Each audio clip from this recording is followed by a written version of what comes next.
Isai lo pela tungke.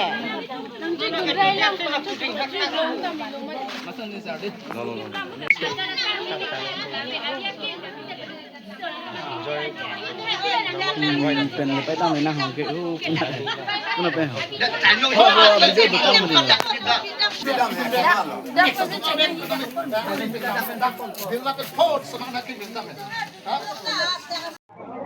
আজি আপোনালোকে সংগঠন হৈ ইয়াত কিহৰ বাবে আহিছে এই গাঁওখনত?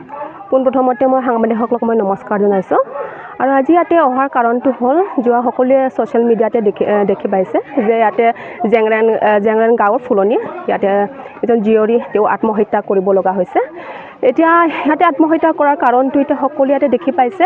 সেইবাবে মই সেই আত্মহত্যা কৰাৰ কাৰণটো এতিয়া সকলোকে জনাৰ পাছতো যে সেই ল'ৰাজনকো আজি শাস্তিটো দিব লাগে কাৰণ আজি কাৰোবাৰ জীয়ৰী আজি কাৰোবাৰ কইনা ইয়াতে হেৰাব লগা হ'ল।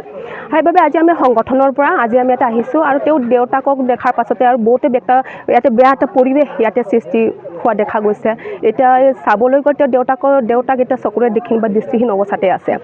সেইবাবে মই এটা কথা মই ক'বলৈ খুজিছোঁ যে আমাৰ সংগঠনৰ পৰা হ'লেও আমি মানে তেখেতৰ দেউতাকৰ কাৰণে সেই চকুৰ ট্ৰিটমেণ্টৰ বাবে আমি তেখেতক সহায় দিম আমাৰ সংগঠনৰ পৰা।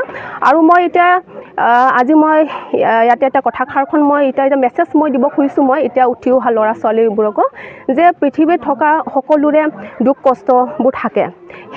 সেইবাবে মানে আমি মানে সেই কষ্ট বা সেই প্ৰব্লেমবোৰ মানে আমি কেনেকৈ যে এটা সমাধান কৰিব লাগে সেইটো আমি প্ৰথমত ভাবিব লাগে।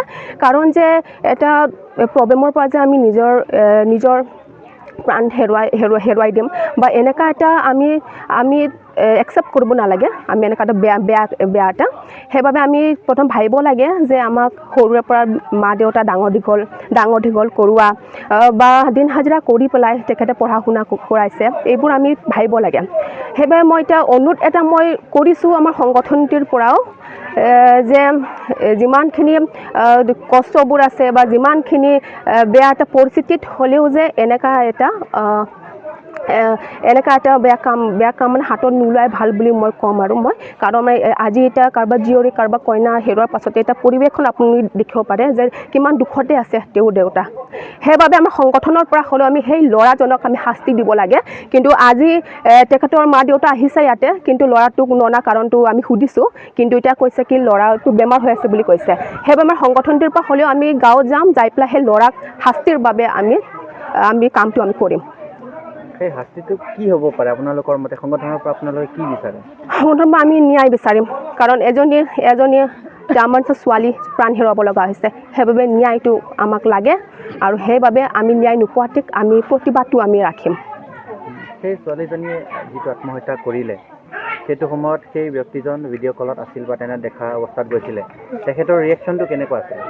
এতিয়া ভিডিঅ'খন দেখাইছে ইয়াতে তেওঁৰ ভাইটিকে দেখাইছে ভিডিঅ'খন কিন্তু ভিডিঅ'খন দেখাৰ পাছতে মই চাবলৈ ভয় লাগিছে কাৰণ যেতিয়া ভিডিঅ'খন দেখুৱাইছে তেতিয়া ল'ৰাটো হাঁহি আছে কিন্তু সেইটো সময়ত যদি ল'ৰাটো যদি ৰখা পৰাটো ভাল আছিলে বা তেওঁ ভাল কথা কৈ পেলাই তেওঁ কৰিব পাৰিছিলে।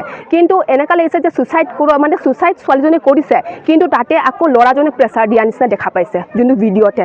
এতিয়া ভিডিঅ'টো সম্পূৰ্ণকৈ আজি দেখি পাইছোঁ কিন্তু ইয়াতে ল'ৰাটো শাস্তি পাব লাগে। ল'ৰাটো ক'ত থাকে? আৰু ল'ৰাটো ইয়াতে ৱেষ্ট কাৰ্বি আংলং বৰকক বুলি জনা গৈছে।